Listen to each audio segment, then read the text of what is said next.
Welcome back to your Average Witch Snack Size Edition. Once again, we are back at Anahata's Purpose.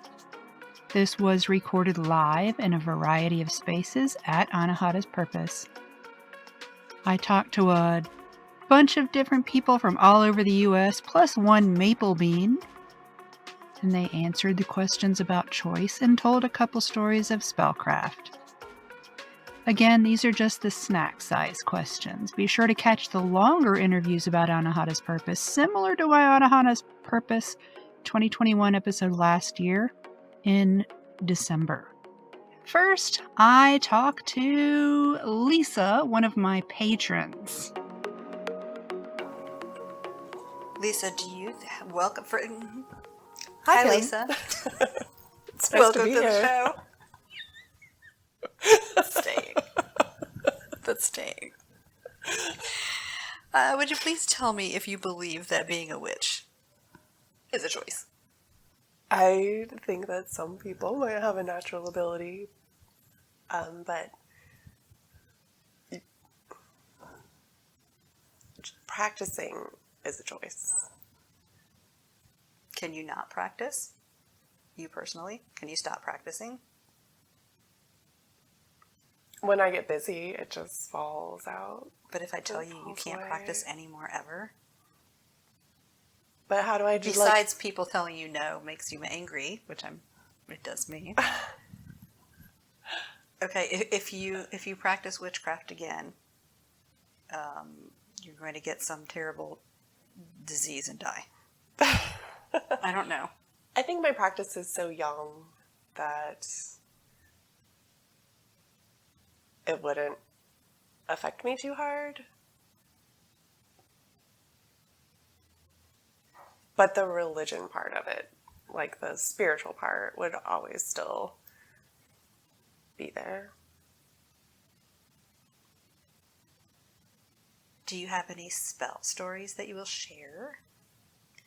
I don't remember my first spell because it was probably sometime way back when I was a teenager. Mm-hmm. And then It was probably something lame like a crush. Mine probably was something dumb. And then I lost everything and came back to it. But the most recent spell I did was to be well compensated for what I did. And then when we got to Anahata's, I found out that I had got a raise at work. Yeah, I think we applaud for that. I feel like we applauded. Yeah. That makes me really happy for you. Maybe so. I'm pretty happy about it. Me too. I would really love it if Lisa could do a successful prosperity spell like that for me. Next, I spoke to Liz, also known as the Texas Goat Witch or TX Goat Witch on TikTok. Hello, Liz. Hello. Welcome to the show. How are you? I'm doing all right. How about you? We're managing. It's Oh day my gosh. 3 of the purpose, and we're Struggling. I'm we're struggling. I am right there with you. I'm actually not coming out of my room again after this. Nope. I'm taking a shower and going to bed. It's a good exhausted. It's a good exhausted, but an exhausted. I'm sad, so it's not my favorite exhausted, but I did earn it. There we go. do some shadow work or just Yeah. Oh yeah. That's And a lot of stairs. Oh yeah, stairs. Yeah. Wear comfortable shoes, y'all. Wear comfortable shoes. Lord. So, first question is, do you feel like being a witch is a choice? If you define a witch as somebody who actively does spellcraft, then yes, because we all have a choice to do or not to do. Do I think there's a certain calling and a spirit of a witch in whatever form they take, whether it's energy work or as a healer, using traditional medicine, just not Western medicine. I think there's just that kind of a witchy spirit that anyone, they can grow into it or they can be born with it, but it's definitely something that comes from within. It's not something that you just can buy all the books and say, oh, I'm a witch because I read all of these. It's like it's something you want to do. It's something you feel like you should do. Do you feel like doing witchcraft, practicing witchcraft is a choice?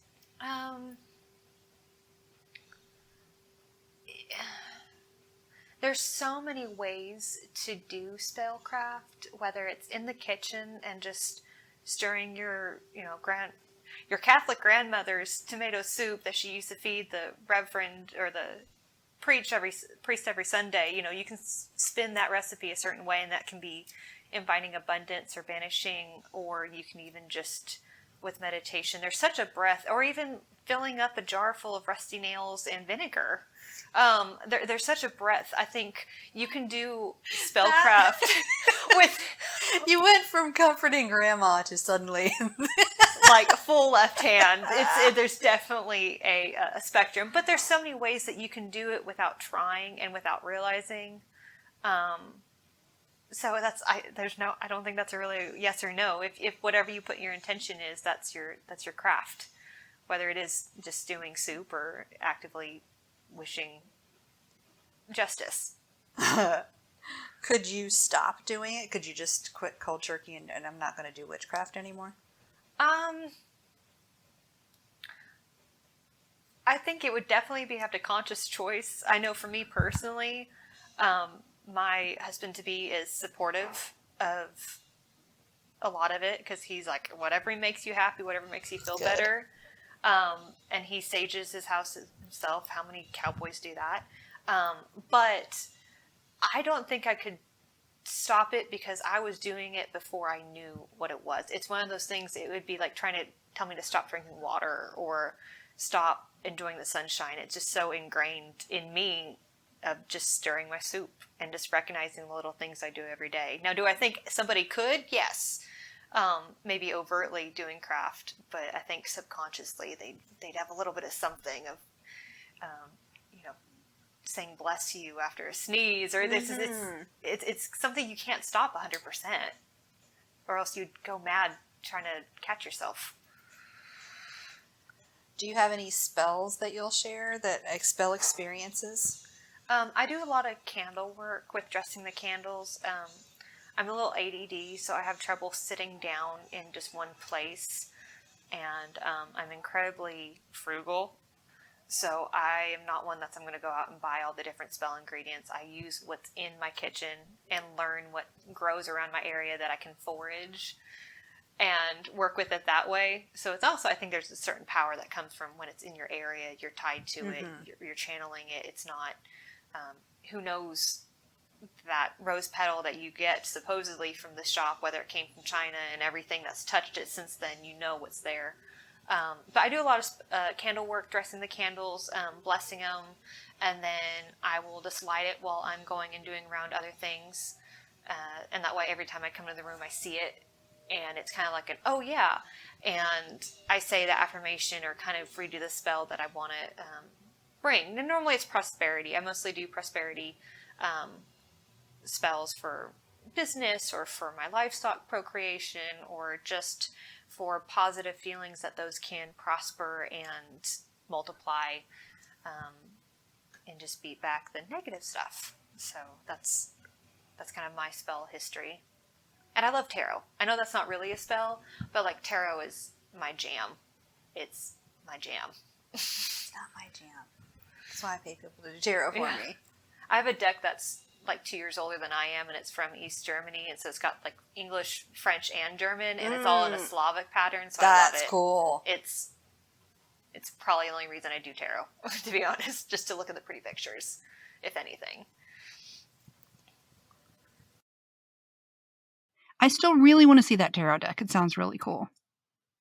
Then I spoke with Mina, one of our first international Anahata's attendees. Hello, Mina. Hi. How are you? Good. How about you? I am great. Would you please tell me if you believe that being a witch is a choice or not? I don't. I think it's, you remember that you're a witch. It's a coming home for sure. Do you think practicing witchcraft is a choice? I think it's a choice to make it a practice because it takes work and effort. But I think that, like, the things that we do throughout our day once you're a witch are almost like magic in and of themselves. Can you stop doing it? You? Me personally? Specifically?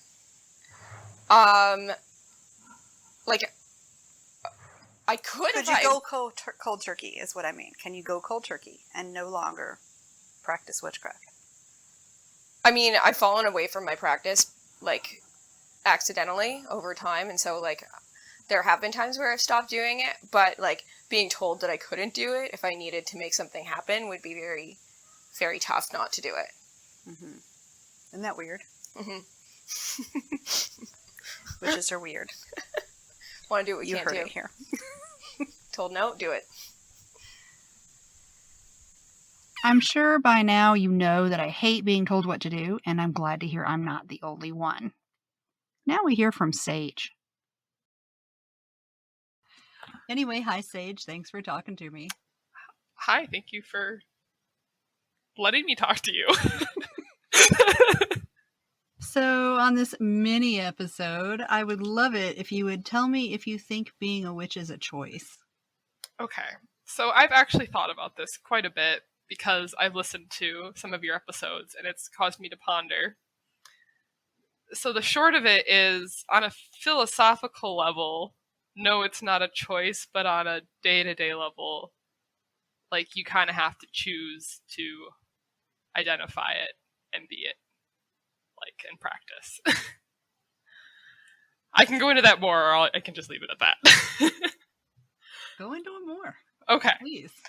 So I'm kind of in the camp that I don't really believe free will is necessarily much of a thing, that we actually are all just doing our best. Like, we have experiences and inputs that happen in our lives, and our brains output calculations, and we do what we do.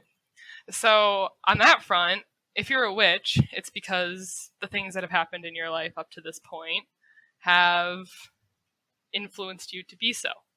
And I also kind of believe that there are people who have some level of witchness in them and either deny it or don't know about it. And because of that, they're just, like, kind of unconsciously going around probably manifesting things that they wish they wouldn't be. So because of that, you kind of have to make the choice to be a witch, so you don't do that. Or you have to make the choice or step into it in some way, shape, or form to practice day to day and be in control of your witchness, which is a paradox, I know, but that's kind of how I like to think about it. Do you think practicing witchcraft is a choice?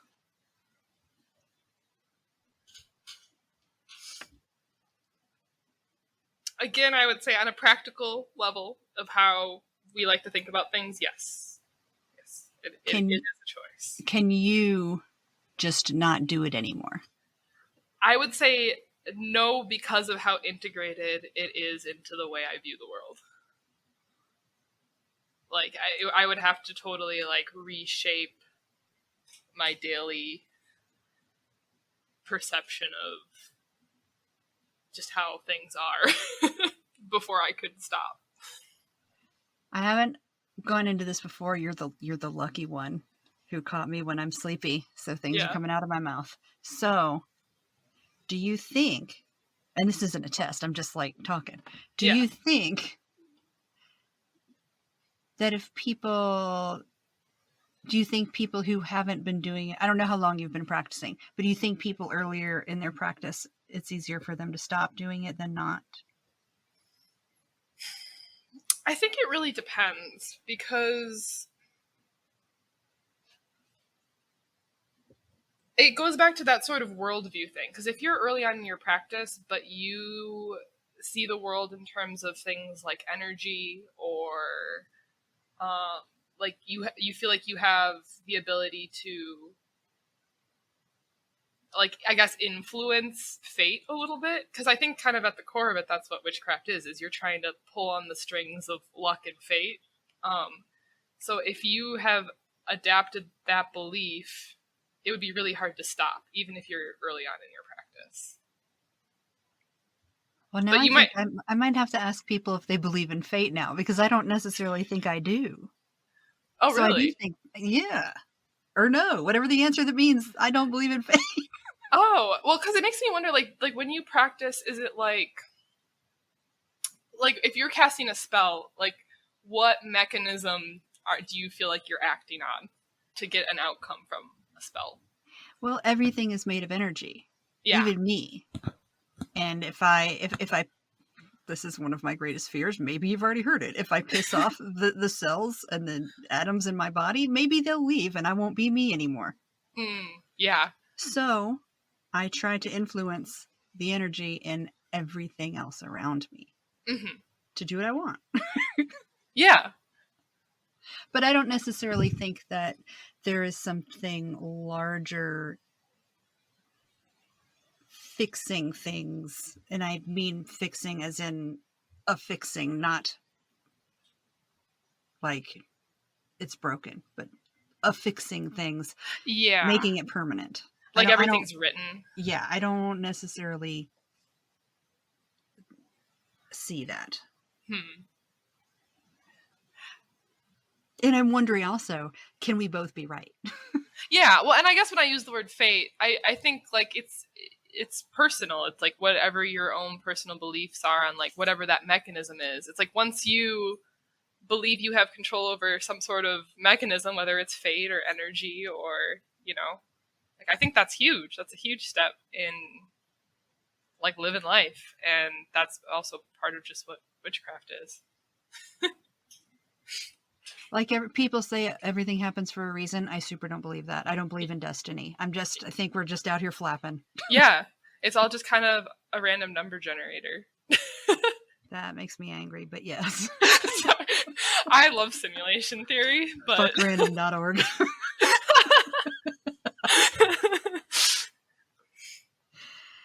And finally, after we've made me uncomfortable for however many minutes that's been. Sorry, I'm just a super existential person, so I'm currently too sleep deprived to have this conversation and be able to participate in it without probably crying in rage. Oh, sorry. Sorry for being triggering. Hey, my issues ain't your issues. But I would love it if you would please tell me a story about a spell you've done. It can be your first spell or your most recent one or the one that nothing happened or everything happened. Just pick one. Because I like for people to see and hear how it goes for everybody. It's not always, oh, look, I did a money spell and suddenly I'm rich. Yeah. I actually don't feel like any of my spells have been too crazy. They've all been pretty like, you know, I've done a money bowl before and, well, yeah, more money has come into my life, but is it from the money bowl or is it because I graduated college and got a job? That's the whole thing about witchcraft. Yeah. I guess like probably the craziest story is I was just doing like a regular setting intentions ritual for like a new moon or something, and I had a candle lit and I reached over and didn't have my hair tied back and my hair fell into the candle. It luckily wasn't anything super like devastating. It was a pretty small amount of hair damage and it has since grown out. But this is a PSA to tie your hair back if you have long hair when you're doing spell work. Oh man, I haven't had long hair in a good while, but yes. Yeah. Also, don't use paper towels under your candles. Oh, did you do that? Yes, I did. Did I catch things on fire? Indeed. Oh. And that's it for fire safety here today. Yes. Witch tips. Yeah. I mean, I feel like I've heard people say things like that, but you don't always think of it in the moment. Actually, I haven't heard it for witchcraft. I had heard it for working in a jewelry studio because you'll get your hair snatched into the spinny thing and it'll smash your forehead, but not in witchcraft. Yeah. Probably your sleeves if you've got that fancy flowy robe on. Yeah. Maybe don't do that. Honestly, when you think about it, ritualistic clothing is not the safest for rituals that involve candles and things of that That's the nature. real reason everybody goes skyclad, because they've all gotten lit and then just literally lit and then lit a bunch of stuff on fire. Yeah. Huh. Never again. I'm just going to be naked. Okay. Well, thank you for talking to me. Yeah. It was a good conversation. And I can't wait for our full-length interview coming soon. Yes. Bye. Bye. Hopefully everybody takes that great advice, whether they are in a studio with spinning objects, in the kitchen, or at the cauldron. Finally, I talked to Summer. Summer, welcome. Hi, Kim. Thanks for having me. Our hair almost matches this year. Just about. I don't Close think to I the had same blue shade. hair last year, but I did remember that for you. So please tell me if you think being a witch is a choice. Honestly, I really don't think it is, because I never really recognized myself as a witch until I was much older and already well on my way to doing these different practices. That I was already doing shadow work. I was already doing ritual. I was already attuning with nature the way that witches do. And whenever, I started to read into witchcraft, I'm like, oh yeah, this totally clicks. So honestly, no, I don't. I think it's just something that you feel and something that is a part of yourself that just comes out whether you want to or not. Do you feel like doing witchcraft is a choice? I think doing the actual practice of witchcraft can be a choice, because I think it also takes a certain amount of recognition that what you're doing is witchcraft. Can you stop? I don't want to, frankly. But could you? No. Okay. It's a part of who I am. So it's not a choice for you. It's not a choice for me. Nor is it for myself. Look at us real witches. Do you have a spell that went particularly well, or terribly, or hilariously, or you burnt something down? Well, I don't think there's any spell in particular that has gone hilariously wrong, but all of my spells are just hilariously messy, because I am very much the witch. I will plan out a spell, and then in the middle of it I'll be like, ooh, you know what would go well with this? And then I have to go get, mugwort. Or, oh no, I need this particular herb or this particular oil. So, I guess you could consider me pretty chaotic. Go rummage. You gotta go rummage through your stuff. Yeah. It's especially difficult when doing outdoor spells, because then I have to go all the way back into the house and then carry everything back outside. But I can't think of any spell in particular that has... Because I do a lot of protection work for myself, and I do a lot of, just warding and keeping my head on straight. So, I can't say I'm very grateful that none of those have gone hilariously wrong. I feel like that would be horrible. Thanks again, Summer, and thanks to all the listeners tuning in this week. Be sure you come back next week when I talk to Corey B. We talk about his latest venture, Corey's Cauldron, design a spell together, and he actually flips the script and interviews me. Catch the next episode on the full moon of November 8th. Thanks for listening, and I'll see you when the moon changes.